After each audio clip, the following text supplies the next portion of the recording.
Hi guys, so if you saw my last video of my failed attempt at the epoxy resin diorama I was going for, this is my second attempt at the same sort of diorama, and yeah, it's not come out too bad, but this isn't quite how I expected him to come out. I was wanting him to be in like a full sort of tank full of resin to make it like a cryo chamber, but unfortunately that didn't quite work out. So I made the best of a bad situation, and this is what I've ended up with. Yeah, I'm fairly happy with how he's turned out. Obviously, whenever you try and make something and you've got a plan in your head and it doesn't quite go that way, it can be a little disappointing. But I'm still pleased with how he looks, and yeah, he'll definitely be sitting on the side of my table. But yeah, right, let's show you how I got to this. So I started by 3D printing another one of these Hulk kind of things on my Anycubic Vyper 3D printer. Yeah, I'm just loving this figure. I think I could be using this as like a base figure to turn into all kinds of things, just because I love the beefiness of this guy and obviously nice big muscles. But rather than paint up another sort of Hulk looking thing, I thought I would change him into the shark from Suicide Squad. So originally I was going to make the head fully out of this stuff, which is obviously the green stuff, but then I thought, well no, I've got a 3D printer, let's 3D print a shark head, and that's exactly what I did. And as I've mentioned in quite a few videos now, I'm loving the 3D printer purely from the fact obviously you can print out pretty much whatever you want and scale it to whatever size is required. So yeah, with a snip of the old head that comes off, and then obviously putting up the new head onto this body, but I'm still going to use the green stuff just as a kind of a filler to smooth out between the two of them, which is pretty cool. So this is stuff that I've had for quite a while, don't really use it that much, but obviously it is handy to have. And yeah, very useful because obviously it self-hardens, and once it has hardened, it's well, it's as solid as a rock, I guess. Yeah, you can drill it, sand it, and whatever you need. It is quite sticky stuff, so generally when using this, you kind of like want to wet your fingers or wet whatever tool it is you're using, just as this helps to manipulate this stuff. But yeah, as you can see, obviously gluing it on first, get the shark head in position, and then it's just a case of smoothing it out. I've got a few little tools that I use, although to be honest my favourite kind of tool I guess is my fingers, just because they are easier to use and manipulate this stuff in a position. As I say, what I do eventually do is I do wet my fingers and wet the tool just to make it easier, because otherwise this stuff, say, it does kind of just stick to you, and then rather than smoothing out it kind of like breaks, or well, it goes a bit weird. So yeah, definitely a wet finger smooths this stuff out a lot easier. There you go. Obviously I've now realised about wetting my finger, which is why it sort of smooths out a whole lot easier. So my king shark is obviously going to be a lot beefier, chunkier and more muscular looking than the one from Suicide Squad, but that's fine, because obviously that's the good thing about these making things like this. You make them however you want to make them, and well, what makes you happy really. So again, I could have used green stuff to make a little sort of shark fin or tail fin, or whatever you want to call it. But again, no, I've got a 3D printer, let's use my 3D printer. Yeah, I can't say enough about the 3D printer, I'm loving it. But obviously I'm going to use the green stuff here though for the fingers, or well, I don't know, fingers, little flippers, I don't know, whatever you call them on the Shark King I guess. So yeah, just trim off these little fingers. They're probably too small for me to really sort of use in anything else, so I'm probably just going to bin those. But yeah, off with them, and then we can just get some green ones on. Whilst I make him some little flipper fingers, just want to say a big shout out and a big thank you to all my patrons for helping support the channel, especially when quite a few people here have been supporting me, well, almost a year now, which is really awesome. So thanks a lot guys, because obviously without their help I might not be able to keep producing videos, as obviously buying the materials I need can be quite expensive. So yeah, their help, I get to buy all the bits and pieces I need, the resins, glues, paints, all that kind of good stuff, so I can continue to make videos, which is awesome. So thanks again guys for all your help throughout the last year. So yeah, gluing bits of green stuff back on, and then manipulating that, and then basically just keep adding bits to make little flipper fingers. Yeah, pretty simple, but they kind of look roughly how they should sort of look on a weird sort of shark Hulk, well, kind of configuration here. Yeah, again, I'm loving these little figures, they are pretty cool. And yeah, I'm having lots of fun with my 3D printer, which is obviously quite obvious because I do keep mentioning 3D printer quite a lot. Probably almost now nearly as much as I used to mention nibbly knobbly bits. which I haven't mentioned for quite some time. So maybe I do need to dig out the boxes of sprues, because I've still got quite a lot of boxes of sprues. And yeah, have a go at making something. Yeah, so guys, let me know in the comments if there's anything you want to make or see me make from sprues, because I've not made anything from sprues for quite some time. Leave that in the comments, and if there's something there that takes my eye, then yeah, I will dig out the sprues and make something. If nothing else, just so I can say the word nibbly knobbly as many times as I can in one 15-minute video. So there we go, he's all done. Obviously it takes a good sort of, well, I left about 5-6 hours now I think. So he's all fully sort of cured and hardened, the green stuff. But then obviously I realised I got to do the same sort of thing with his feet. Yeah, he has 3 little flipper toes, I guess. So they're done in the same way as his fingers, just obviously a bit of manipulation, using the tool, using my fingers. And yeah, and once that's all done, then he's kind of all ready to sort of prime up. And yeah, I'm loving the look of him. I say he's definitely a lot beefier than the King Shark in the Suicide Squad movie, but I kind of like that, as I do like sort of the beefy look. And yeah, obviously once you get more sort of applications of paint on this dude, the lines or the build lines from the printer obviously sort of fade away a little bit, which is cool. So I was recently sent some brushes from Artisticapade, and yeah, these turned up and they look great. So yeah, which is pretty handy, because I've been using my brushes now for over a year, and they were pretty cheap when I bought them. So they've yeah, they've lasted kind of reasonably well, but they've definitely on their last legs. So I was throwing loads away.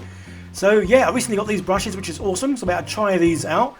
As we all know, I'm not the best of painters, but like with many things, the better the tool you've got, the better the work. So fingers crossed, these might just help improve my painting skills. So I'll leave a link in the description, guys, where you can buy these. And obviously, yeah, they sent me 2 lots, which was obviously better than 1. So yeah, I'm going to be using these from now on. I have now thrown away all my old brushes, and I will be using these Artisticapade Pro Series brushes from now on. And obviously, I'll let you know how I get on with them. But obviously, more importantly, you'll be able to see if they are improving my painting at all. So there's a good variety of brushes in here, from sort of like small pointy ones to wider sort of brush-like ones. And yeah, thank you for sending them to me, and I will be using them from now on. And like I say, I'll be letting you know how I get on with these guys. So yeah, link in description if you want to go and buy yourself some of these brushes. So yeah, getting on to painting this dude, keeping him fairly simple. He's got kind of like a light greyish tummy, and then he's obviously got like a bluey sort of greyish back to him, which is what I'm obviously going to try and go for here. So the other thing I'm going to try and do with my painting, I think I do put on paints rather thick. So what I've got this time is I've got my little palette here, and each one of these little sort of tray things in the palette has got lots of water. So I'm going to try and do some painting where it's not sort of like thick solid colours. So I can do sort of like more wet brushes, especially to try and fade them in. Say, because he's got obviously a grey tummy and then like a greyish blue sort of back to him. There's no like harsh line. Obviously sort of one feathers into the other.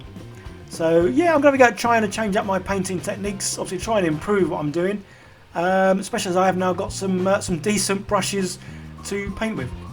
So the original blue dried, but it did look a bit too bluish, which is why I've added a bit more grey in, and again going over the top. So obviously that's the other joy about doing sort of light coats.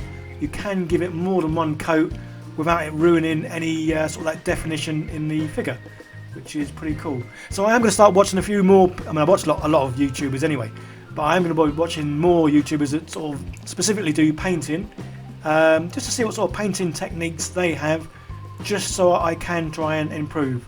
I say I've had this channel now just over a year, so yes, I think it's kind of time that I did sort of really improve my technique, and not just keep sort of blundering through like I am.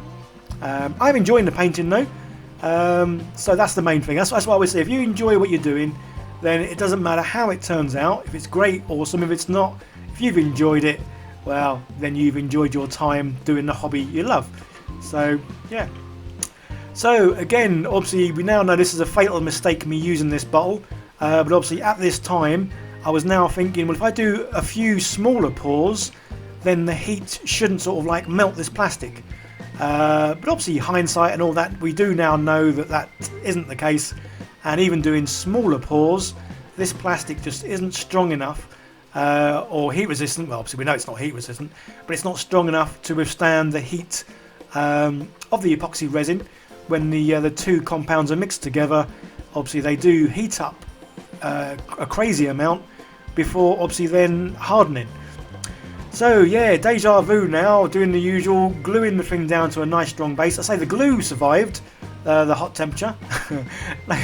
No surprise there, I guess, but that's kind of the only thing that did survive. But I say at this time I honestly thought doing smaller pours might result in, well, in a good result, but alas, poor Yorick, no it doesn't. Although I have now changed and I have now brought some silicone moulds that you use for candle wax making, and obviously they are firmer, solid, and the fact that you use them to make candles kind of shows that they are used in sort of like high temperatures, so they will work next time. So next time, third time lucky, so there'll be a video coming out, well, maybe in about a week's time, showing me doing this, and hopefully the results, well no, not hopefully, because the results will come out well, because it is third time lucky, and I'm using something specifically that can withstand the heat. So yeah, same sort of process. I've now got the them bigger sort of pots into smaller pots just to make it easier to obviously mix up. So again, at this time I have got my fingers crossed that it's going to work in smaller pours, but yeah, unfortunately, say we kind of know what's going to happen next, which is a bit of a shame, but hey ho, say third time lucky next time. As before, it was about 30 minutes later that obviously the two compounds, or whatever they're called, start to heat up, and yet they start to melt the plastic. So obviously it wasn't worth me trying to pour another load in, because it would just do the same. So obviously it's melted, the bottom bit, and obviously it's kind of like gone inwards. So I thought, well, rather than wasting more resin pouring it in, to say it would just do the same effects above it, yeah, I thought I would take off the rest of the plastic. So at least this time the plastic kind of melted inwards, but it didn't completely dissolve like it did last time, which is why obviously a lot of the liquid resin was all over my desk. So this time it had just gone in, the plastic surround was still there, so it's just a case of trying to cut it and pull it off. So yes, it kind of gave this weird little effect where obviously it sort of like sucked it in a bit, which didn't look too bad. Again, obviously it wasn't what I was going for, because obviously I wanted it to be sort of fully above him. So I cut the chains and sort of like glued them into the back bit, so it looked like he was still restrained. And then yeah, so to make the best of a bad situation, I thought I'd go with how it looks, because like, it doesn't look too bad, even though it's not quite what was in my mind. But the main thing I want to do here is obviously glue this bit down, but then I'm going to put some lights underneath, which is something obviously I had planned to do all the time, which is why I've got him standing on that kind of grill thing. So with the lights underneath, they will sort of like shine through and up above it. Again, I'm using these cheap LEDs I bought from Amazon. I'm sure it's like a pack of 15 for about £11, which I think is pretty good value. Quite long, there's plenty of LEDs in there. So the ones that I've got are blue. That bit was a mistake. I kind of wanted white ones, but somehow I clicked on obviously the blue ones. So yeah, I'm using a bit more resin and the good old UV light, just because this works as a real quick glue. And yeah, I kind of prefer using this to the super glue, just because it is a lot quicker and neater. Probably more expensive, but hey ho, it works really well. So yeah, what I'm trying to do here is obviously all the LEDs, I'm positioning them so they're in obviously the gaps in the grill, just to make sure they do sort of shine through. And what my intention would have been here is, if I had done the full sort of cryo chamber and obviously the epoxy resin worked, then this would have had like a lid on the top, and I was going to put some more LEDs in the top, or possibly have some of these LEDs in the bottom and then going up the side and then being in the top. So this dude would have been lit from above and below, which I think would look really good. So yeah, this is how he came out. I say I'm fairly happy with how he's come out. It's just that fact of he's not come out how I originally had him in my head. But I'm going to be trying this again, and now I've got this silicone mould. I can't see it not working. So as they say, third time lucky, which I'm sure it will be. But yeah, here we go. King Shark from Suicide Squad in his, well, not quite cryo chamber. I don't know, small restraint chamber.